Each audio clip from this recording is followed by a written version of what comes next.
yaitu menjadi pengikut Kristus. Mari kita membuka Alkitab kita dari Injil Matius 28 ayat yang ke-16 sampai dengan ayat yang ke-20. Kita baca dengan responsorial. Saya akan baca ayat yang ke-16. Dan 11 murid itu berangkat ke Galilea, ke bukit yang telah ditunjukkan Yesus kepada mereka.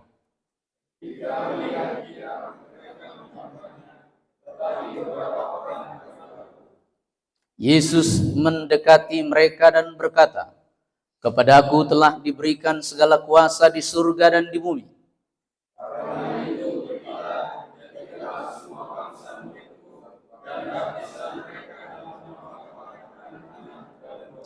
Dan ajarlah mereka melakukan segala sesuatu yang telah kuperintahkan kepadamu. Dan ketahuilah aku menyertai kamu senantiasa sampai kepada akhir zaman."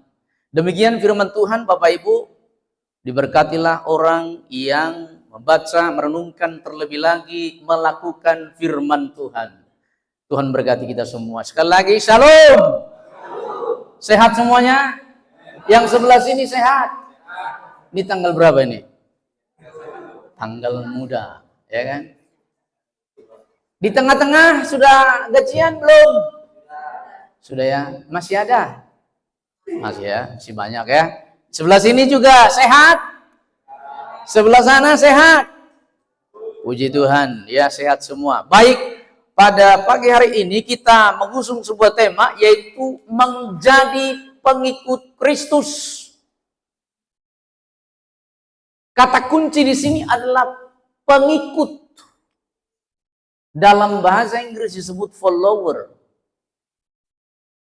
Kalau kita mendengar kata follower, itu pengertiannya kurang begitu kurang begitu dalam. Karena follower itu hanya mengikut saja. Tetapi yang dimaksud pengikut Kristus di sini, dia bukan sebatas follower, tetapi dia menjadi orang yang betul-betul melakukan apa yang diikutinya. Jadi ketika seseorang menjadi follower, katakanlah dia follower di YouTube, follower Instagram, belum tentu dia melakukan apa yang sedang diikuti. Setuju? Tapi kalau namanya follower of Christ, pengikut Kristus, maka tidak ada alasan untuk kita tidak melakukan apa yang Kristus lakukan. Itu namanya pengikut. Maka itu Bapak Ibu saudara-saudara, untuk memahami teks ini, ya, bahwa Matius 28 ini adalah salah satu perikop yang dikenal dengan amanat agung atau Great Commission. Apa itu the Great Commission? The Great Commission adalah ini salah satu pesan khusus, salah satu tugas khusus yang tidak bisa tidak, wajib hukumnya untuk dilakukan oleh semua orang Kristen.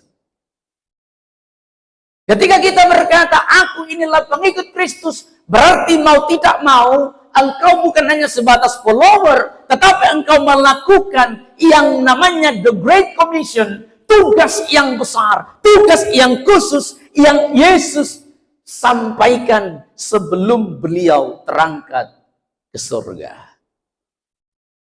Nah, untuk memahami the Great Commission atau amanat agung ini, kita perlu memahami yang namanya konteks historis, konteks geografis, konteks teologisnya, konteks naratifnya seperti apa. Ini sebenarnya ini konteks naratif atau alur ceritanya. Kenapa sih kok bisa ada amanat agung? Apa bukan semua firman Tuhan ini amanat agung? Ceritanya begini. Jadi setelah Yesus bangkit dari kematian, waktu itu Yesus itu menampakkan diri kepada murid-muridnya. Dan kondisi murid-muridnya saat itu sedang dalam keadaan ada yang depresi, ada yang takut, ada yang galau gitu ya. Sangat-sangat tidak nyaman murid-murid pada waktu itu, termasuk Maria Magdalena. Bahkan Maria Magdalena lah yang pergi ke kubur itu. Dia berkata, oh Tuhanku dicuri orang. Karena dia melihat kubur itu kosong. Dia menangis sedemikian rupa. Dan dia sangat galau pada waktu itu. Kemudian melalui para wanita itu, malaikat mengatakan, Yesus yang kamu tunggu-tunggu itu, dia tidak ada di sini. Dia sudah bangkit dari kematian. Beritakanlah, ya kan? Sampaikanlah pesan agar murid yang lain itu betul-betul mengetahuinya. Dalam keadaan takut, dalam keadaan galau, dalam keadaan tak berdaya, malaikat datang. Yesus telah bangkit. Bukan dicuri orang. Untuk itu, sampaikan kepada murid yang lain. Supaya mereka betul-betul diteguhkan imannya. Ini merupakan narasi yang ada. Inilah naratifnya teks ini. Lalu kemudian mereka mengalami kondisi psikologis yang saya sudah bilang tadi, tertekan, mentalnya tertekan. Ya kan? Saya dulu pernah pelihara ayam jago, tukang kelahi. Tapi saya tidak pernah bawa ayam itu kelahi. Cuma pernah saya lihat ayam saya ini di situ berkelahi sendiri. Ayam jago ini. Kalau ayam kampung paling kuat berkelahi ya 10-15 menit. Ini bisa jam-jaman berkelahi. Akhirnya singkat cerita menanglah satu kalah. Wah, yang kalah ini betul-betul dia ketakutan. Bahkan melihat ayam yang kecil yang masih anakan, dia takut. Nah, ini merupakan gambaran murid-murid ini mengalami kondisi psikologis yang sangat tertekan. Takutnya sudah sangat dalam. Mentalnya sudah terpuruk.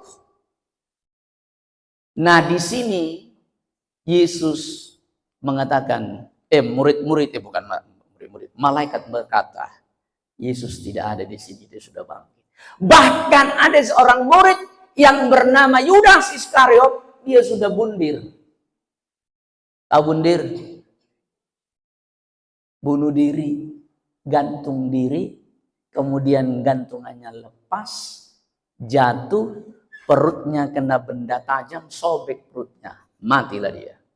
Ini menambah lagi tekanan psikologis yang dialami murid-muridnya, makin terpuruk mereka. Nah, yang kedua, ini namanya konteks geografis. Yesus tidak memberikan perintah ini di Yerusalem. Tidak. Tapi Yesus memberikan perintah ini di sebuah bukit yang bernama Bukit Galilea. Kenapa tidak disampaikan di Yerusalem? Padahal Yerusalem adalah pusat keagamaan. Tetapi malah diberikan perintah amanat agung ini, the Great Commission ini, di tempat terpencil di sebuah gunung atau bukit namanya Galilea. Nah, ini coba. Suatu hari nanti kalau kita jalan-jalan ke Israel, ya kan boleh bermimpi ya. Nah, kira-kira di sinilah dia ini. Inilah Bukit Galilea itu. Di pinggir danau. Ya kan?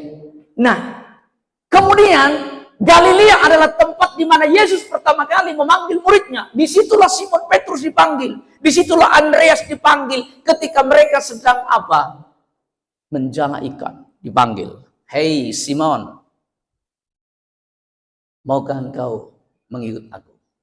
Simon langsung meletakkan jalannya. Aku mau mengikut Engkau Tuhan.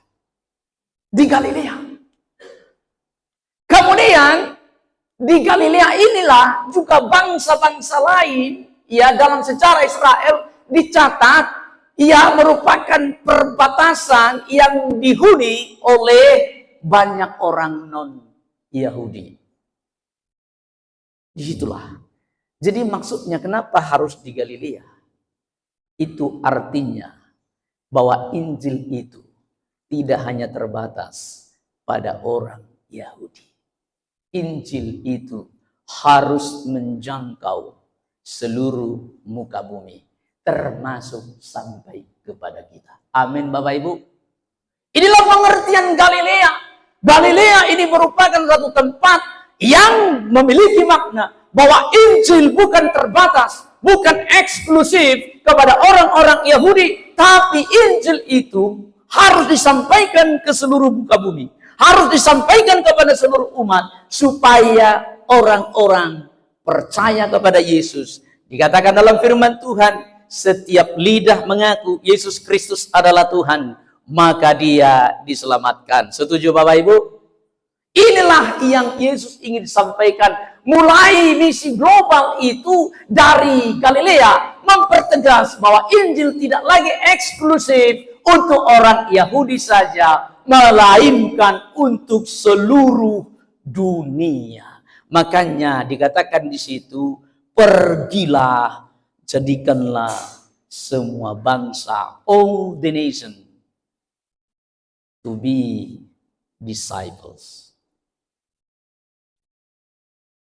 Nah, kemudian amanat agung ini bukan sebatas perintah, melainkan sebuah deklarasi, otoritas, dan janji penyertaan Tuhan. Jadi bukan sembarang kita diutus. Bapak Penetua Edmond, kuutus engkau. Bukan cuma begitu aja Pak. Tetapi ada jaminan, ada perlengkapan yang diberikan oleh Tuhan kepada setiap orang yang percaya. Beberapa minggu kemarin kita merayakan apa? Hari Pentakosta. Dikatakan di dalam Kisah Para Rasul 1 ayat 8, kamu akan menjadi ya saksiku di Yerusalem sampai ke ujung bumi apabila Roh Kudus itu turun ke atas kamu. Itu jaminan. Itu adalah garansi dari Tuhan bahwa ketika kita memberitakan the Great Commission, go to declare the world, menyampaikan misi Allah, itu ada jaminan bahwa Tuhan menyertai kita. Amin Bapak Ibu. Sekarang itu Tuhan menyertai kita melalui Roh Kudus-Nya. Dimanapun kita berada, penyertaan Tuhan tidak pernah alpa dari hidup kita. Maka itu yang pertama yang perlu kita renungkan, apa yang diperintahkan Tuhan di dalam Great Commission ini. Yang pertama dikatakan di ayat 19, karena itu pergilah, go.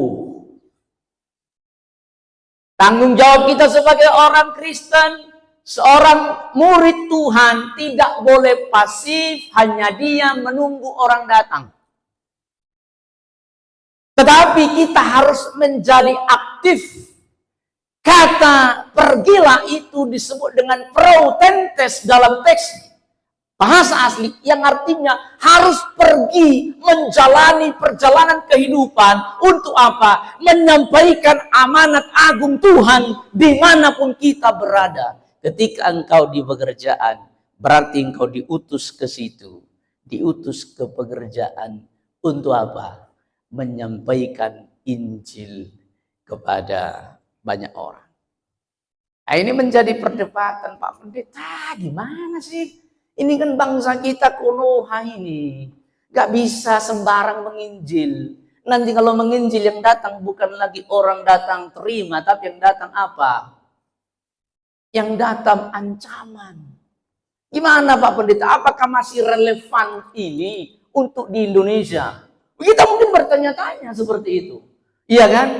Tetapi Bapak Ibu, cara menginjil kita harus diupdate. Betul. Amin Bapak Ibu. Cara menginjilmu diupdate. Jangan lagi jepit Alkitab di ketek. Pergi ke pasar, buka ayat. Karena begitu besar kasih Allah akan dunia ini. Barang siapa yang percaya kepada Yesus diselamatkan. Pulang dari situ kamu tinggal nama. Langsung dikirim WhatsApp kepada, kalau suami dikirim WhatsApp kepada istri.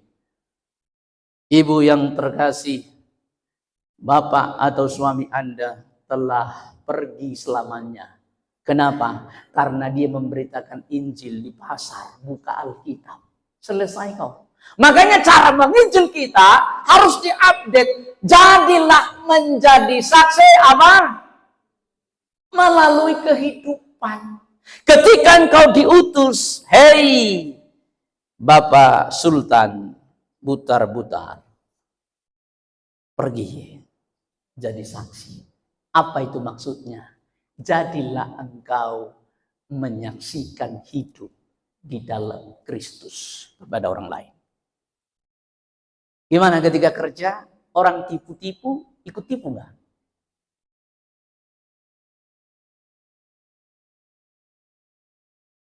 Pedagang-pedagang, berapa sekilo cabai ibu? 100.000. Ditawar sama ibu-ibu, boleh enggak 70? Modalnya enggak dapat bu. Padahal modalnya 65.000. Apa itu namanya memberitakan Injil? Sederhana. Yang pertama adalah jadilah engkau menyaksikan kehidupan yang berbeda, kehidupan yang betul-betul menjadi teladan, menjadi berkat kepada orang lain. Saya ulang sekali lagi, Alkitab ini tidak akan mungkin dibaca orang di luar Yesus. Tapi yang mungkin mereka baca apa? Hidupmu. Engkaulah Alkitab yang hidup. Engkaulah firman Allah yang hidup. Orang bisa datang kepada Yesus kalau engkau tampil berbeda. Engkau tampil dengan kehidupan yang terbaik. Tapi kalau kerjamu marah-marah melulu di kerjaan, mentang-mentang lu bos. Bulan, sini. Mana tugas yang suruh kau kerjakan? Salah. Bulan 2, sini. Laporan mana? Laporan berantakan, dilempar. Ada yang begitu orang Kristen? Tanya sendiri sama dirimu. Begitulah. Jadi kita tidak akan mungkin bisa menjadi pemberita Injil kalau kita tidak memiliki karakter yang baik, kita tidak memiliki kehidupan yang menjadi berkat, kita tidak bisa menjadi kehidupan yang menjadi teladan. Ini yang maksudnya Yesus, go toward the nation. Pergilah ke segala bangsa. Tunjukkan engkau adalah murid Tuhan melalui tingkah laku. Ya, sampai mana sedih? Bangun relasi yang baik, bagikan kesaksian, manfaatkan media digital. Kita ini majelis dari tahun berapa itu berjanji akan bikin YouTube. Sampai sekarang saya sudah mau lengser, YouTube-nya nggak jadi-jadi, makanya aku rekam sendiri, aku bikin YouTube sendiri. Udah mau lengser saya, tinggal sebulan lagi. Tepuk tangan dulu, saya mau lengser. Nggak ada yang tepuk tangan, pura-pura ente ah. Paling juga dalam hatimu, cepat-cepat Bapak Pendeta ini pergi. Saya sudah mau lengser YouTube, nggak jadi-jadi. Saya bikin YouTube cuma sebentar. Jadi, ini nanti masuk YouTube, khotbah yang saya sudah buat ini. Nggak perlu alat, cuma alatnya ini. Berapa harganya ini? Saya dulu beli, nggak nyampe 200.000 ini. Hasilnya bagus, nanti dengar aja. Subscribe, man. Bagikan kesaksian pribadi, Manfaatkan media digital, melayani kebutuhan masyarakat. Puji Tuhan, kita kemarin sudah menyokong saudara kita, Bapak Simon Pasireron. Kalau tidak ada COVID, apa yang terjadi dengan... Coba lihat Bona, tambah cantik Bona ini. Coba berdiri Bona, tambah cantik dia. Enak ibu yang rumahnya ya. Sudah jadi dapurnya ibu? Oh belum ya, nanti diingatkan lagi Pak Ketua semennya supaya datang. Ya Pak Ket, ingatkan lagi Pak Ket ya. Manfaatkan, melayani kebutuhan masyarakat. Mulai dari lingkungan terdekat. Jangan kau berpikir aku akan menginjil ke Arab Saudi. Hei, menginjil dulu di KPR. Jadi teladan dulu di gangmu dengan tetanggamu. Amin ibu-ibu. Jadi teladan dulu dengan teman kerjamu. Jangan banyak cerita kau. Kalau belum bisa jadi teladan di tempat pekerjaan, berarti kita telah gagal untuk menunaikan the Great Commission of Christ. Kita telah gagal menjadi pemberita Injil. Saya puji Tuhan masih hidup sampai hari ini. Sudah 2 kali saya di bulan 5 ini hampir meninggal. Pertama, di Serongga, Swarga itu. Ketika saya pulang dari Batu Licin, karena saya punya bos, Bapak Penatua Martin Todingan, WA saya, Bapak Pendeta, nanti kita kunjungan jam 5 tepat. Saya bilang, siap bos. Pulanglah kami dari Batu Licin, hujan terus. Biasanya kecepatan 60 jadi 30. Akhirnya meleset lah, biasanya sejam, ini jadi kurang dari sejam. Nyampe lah kami di Swarga itu, belok kiri, set. Jalan, kecepatan 40. Wah, langsung lewat anak kecil naik sepeda listrik itu, 2 orang nyebrang begini. Tinggal sedikit lagi. Kalau sampai itu kena, saya juga innalillahi. Tapi Tuhan menyertai. Apa yang saya tangkap di sini? Tuhan masih mengizinkan saya hidup untuk apa? Melakukan amanat agung Tuhan. Kemarin mau kita ibadah sama juga. Saya menyetir dari sini ke rumah Bapak Penatua Edmond. Gelap sudah jam 7 kurang. Di situ ada truk berhenti. Hampir saya tabrak. Karena tidak ada lampu lampu emergency kah, atau biasanya kan segitiga pengaman itu kan ditaruh. Ini dah udah dekat, langsung anak saya bilang, Daddy, ada truk. Langsung belok kanan. 2 kali selamat dari kematian. Apa maksudnya itu? Supaya saya masih memberitakan Injil. Sehat Bapak Ibu? Kenapa engkau dikasih sehat? Supaya engkau memberitakan Injil. Melalui apa? Teladan kehidupan.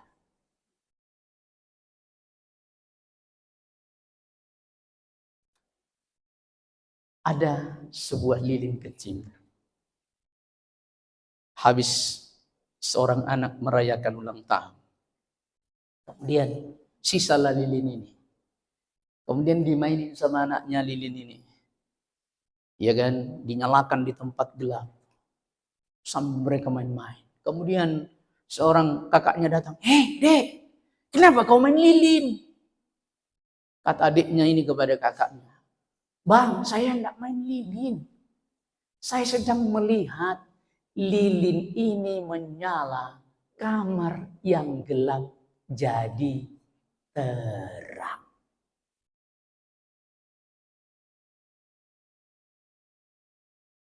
Makin lama, lilin ini makin hancur, makin hancur, makin hancur. Tetapi terang tetap menyala. Ini ilustrasi buat kita. Dimanapun kita berada. pancarkanlah terang Kristus. Amin Bapak Ibu. Buat apa jargoni? Tahu jargoni? Jargoni itu istilahnya kami orang Jawa. Iso ngajar, iso lakoni. Ada banyak orang pintar ngomong. Ada banyak orang bahkan lebih hebat dari pendeta kalau khotbah. Tapi jargoni. Iso ngajar, ora iso ngelakoni. Bahaya. Maka itu mari kita seperti lilin ini. Lilin ini cukup menyala dan kegelapan di sekitarnya terusir. Demikian juga orang percaya. Ketika hidup kita mencerminkan Kristus, orang lain akan tertarik untuk mengenal sumber terang itu. Amin Bapak-bapak, Ibu-ibu. Kayaknya sedih kali kulit-kulit pagi hari ini. Gimana ini? Ini ada dua tokoh yang luar biasa. Ada namanya Edward Kimball. Dan ada yang kedua D.L. Moody. Edward Kimball ini seorang guru sekolah minggu.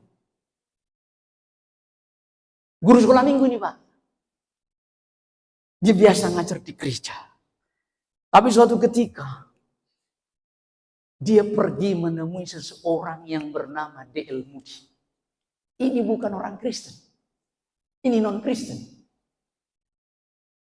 Kemudian singkat cerita. Ceritalah guru ini kepada D.L. Moody. Bagaimana kehidupan sesungguhnya. Dia tidak mencerita, hey D.L. Moody, kamu harus terima Yesus. Guru ini cerita hidupnya kepada D.L. Moody. D.L. Moody itu non-Kristen. Pekerjaannya apa? Pekerjaannya di tukang sepatu. Bukan di Karyawan Smart. Bukan di Indosemen. Dia kerja tukang sepatu. Betulin sepatu rusak. Datanglah si Edward ini. Halo, good morning, Moody. Kumaha, damang kabarnya? Oh, kabar ulun. Baik-baik saja. Kemudian cerita-cerita tentang kehidupan. Dan singkat cerita, D.L. Moody bukan tertarik dengan kitab sucinya. Tapi D.L. Moody tertarik dengan kehidupan Edward Kimball. Apa yang terjadi? Beberapa tahun kemudian, D.L. Moody menjadi seorang pendeta besar. Penginjil besar di abad 19 itu adalah D.L. Moody. Banyak orang bertobat karena D.L. Moody. Banyak orang terima Yesus karena D.L. Moody. Tetapi ingat, dia tidak akan bisa menjadi seorang penginjil besar kalau tidak karena Edward Kimball, seorang guru sekolah minggu yang menceritakan hidupnya. Makanya hati-hati guru-guru sekolah minggu. Apa yang kau bagikan kepada anak-anak? Apakah cuma engkau ambil buku apa itu? Buku pelajaran, lalu kau baca di rumah, hafal, nanti gua ajarkan, oh si Joseph lahir di kandang domba, oh si Petrus lahir di sopo burun, oh begini begonol kitabnya begini, tapi hidupmu, yang dibaca murid-murid itu bukan itu yang dibaca, itu hidupmu. Puji Tuhan, istri saya sudah menjadi guru di sini, sangat dicintai oleh muridnya. Semua tanya murid, mulai dari anak SD sampai yang perguruan tinggi, tanya, ada nggak mereka yang tidak sayang dengan istri saya? Mereka bilang, sangat sayang. Bahkan ini saya cerita padanya, suatu ketika mereka tahu istri saya nih, kami mau lengser sebulan lagi. Langsung datang si Krisan dan teman-temannya. Dia bilang begini, mohon maaf saya ngomong apa adanya. Memang majelis ini ganti-ganti pendeta sama guru aja kerjanya. Datang si Felis, ibu jangan pergi, ibu jangan pergi. Coba ini siapa namanya, adiknya Arjun itu,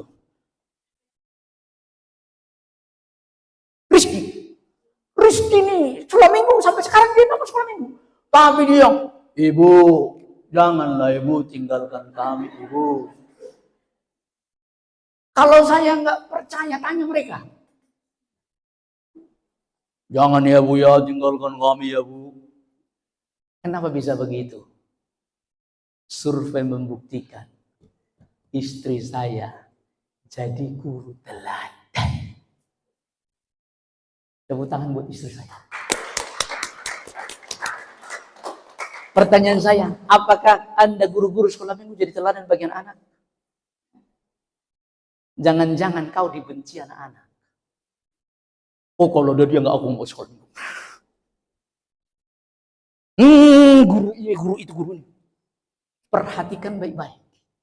Jangan engkau ulang sekali lagi tidak mencerminkan seperti Edward Kimball.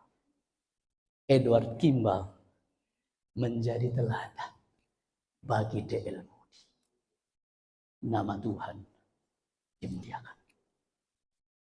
Kemudian yang kedua, dikatakan di situ, making disciples, buatlah murid.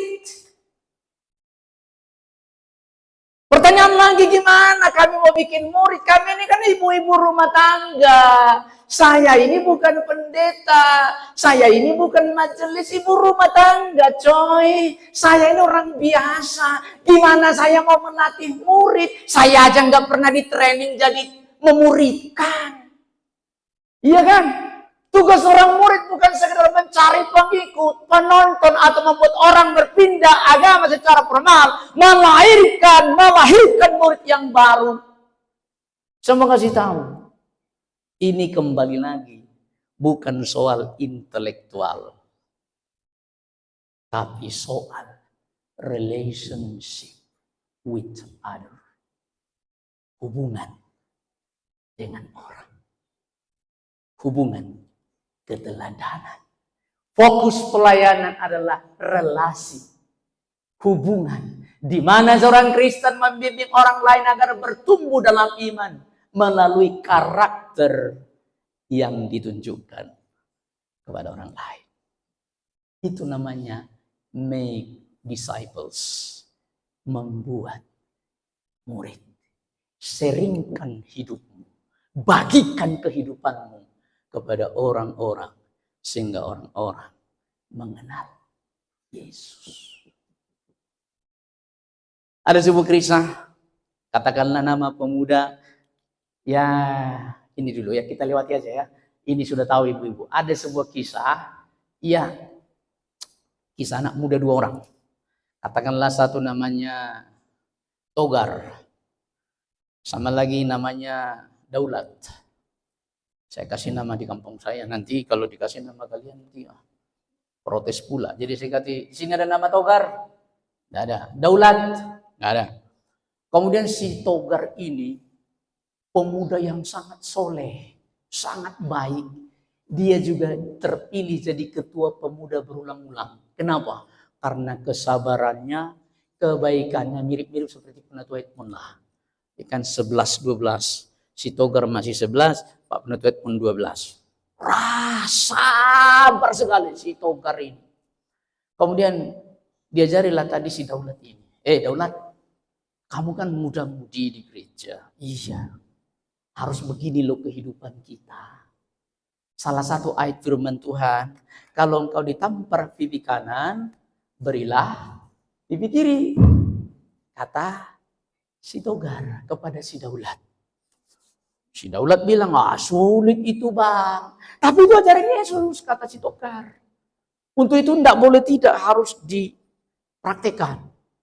Sambil mereka makan bakso, di warung bakso, kemudian ada orang sempoyongan datang. Ditendanglah meja itu. Tumpahlah baksonya si Daulat. Si Daulat ini maklum, masih baru dimuridkan. Emosi dia. Emosi. Langsung mau udah dikepal tangannya. Datang si Togar. No. Tadi apa yang diajarkan oleh saya kepadamu? Kalau engkau ditampar pipi kiri, berilah pipi kanan. Tidak boleh balas. Kata si Togar. Ditahannya napasnya. Ditahan. Malah dia bilang begini, bang, tampar di kanan saya. Nih. Langsung datang si abang itu. Yang sepayongan, mungkin dia habis minum ciu. Digebuk. Pah! Gitu. Sakitlah pipi kanannya si Daulat ini. Waduh. Mau dibalas. Datang si Togar. Tidak boleh membalas. Kemudian ditahanlah emosi ini kan. Oleh si Daulat ini. Kemudian mereka belum selesai makan bakso, masih minum, ya kan? Pulanglah yang sempoyongan ini, ditendang lagi mejanya. Terbanglah mangkok-mangkok bakso dan gelas itu, tumpah semua. Kalau ini pas si Togar mau bayar ke kasir, langsung si Daulat ini angkat, dihajar habis-habisan. Paku, ditendang habis. Datang si Togar. Daulat, apa yang kau perbuat? Daulat. Apa yang kau perbuat? Si Daulat bilang, bang, abang ngajarin apa? Kalau kau ditampar pipi kiri, kasih pipi kanan. Kan ayatnya begitu, bang. Kan sudah saya kasih pipi kiri, pipi kanan. Dia ulang sekali lagi. Gak ada lagi ayatnya. Ku hajar aja dia, bang. Karena sudah selesai pipi kanan, sudah saya kasih. Gak ada lagi kasih perut, kasih ini. Gak ada, bang. Wajar dia, bang. Apa artinya di situ? Yang penting bukan soal yang tertulis. Tapi soal kehidupan. Kalau kalian juga nanti tendang kami lagi makan-makan sama beliau ini, aku hajar dulu. Kehidupan yang kita cerminkan. Jadilah seperti si Togar. Amin, Bapak Ibu. Itu namanya membuat murid bagi kehidupan. Yang ketiga, baptis mereka. Maknanya bukan kalian baptis orang. Nggak boleh. Nanti langsung datang Bapak Sinaga berdua. Pak Pendeta tadi ngajar di gereja. Sini. Mau baptis apa? Selam? Percing? Pakai debu? Atau pakai bendera? Tadi kami diperintahkan. Bukan itu maksudnya. Maksudnya di sini adalah ajarlah murid-murid itu untuk berkomitmen ikut Yesus dengan setia. Murid Kristus bertanggung jawab untuk menuntut orang lain mengambil komitmen yang jelas untuk percaya dan mengikut Yesus. Ada satu lagu, mengikut Yesus keputusanku, mengikut Yesus keputusanku, mengikut Yesus keputusanku. Ku tak ingkar. Mari kita ajarkan mereka untuk berkomitmen kepada Yesus sebagaimana kita berkomitmen. Menjadi teladan yang baik itu jauh lebih baik.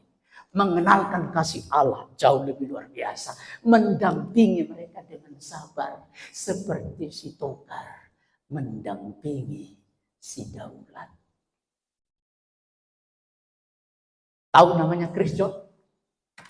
Pernah dengar nama Chris John? Chris John adalah seorang petinju Indonesia 18 kali bikin orang KO. Dia adalah kelahiran Banjarnegara tahun 77 atau 79, saya lupa. Chris John dijuluki seorang petinju The Dragon. Dragon itu adalah ular naga. Kenapa? Karena salah satu senjata daripada si Chris John ada disebut dengan counter puncher. Apa itu counter puncher? Dia bukan sembarang memukul. tapi melihat titik lemah lawan.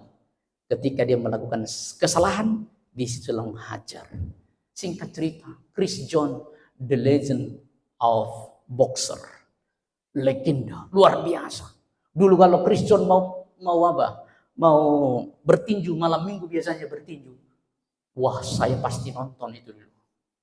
Kenapa bisa Chris John menjadi petinju hebat? Rahasianya adalah dia bilang begini, saya menjadi petinju hebat bukan karena memang saya hebat, tapi karena saya mengikuti instruksi pelatih saya. Jadi ketika pelatih mengatakan begini, Chris John mengikuti dengan sempurna. Itulah sebabnya ketika naik ring, semua instruksi yang sudah disampaikan oleh pelatih dilakukan oleh Chris John. Dan benar, Chris John menjadi juara 18 kali. Salah satu rival terberat namanya Juan.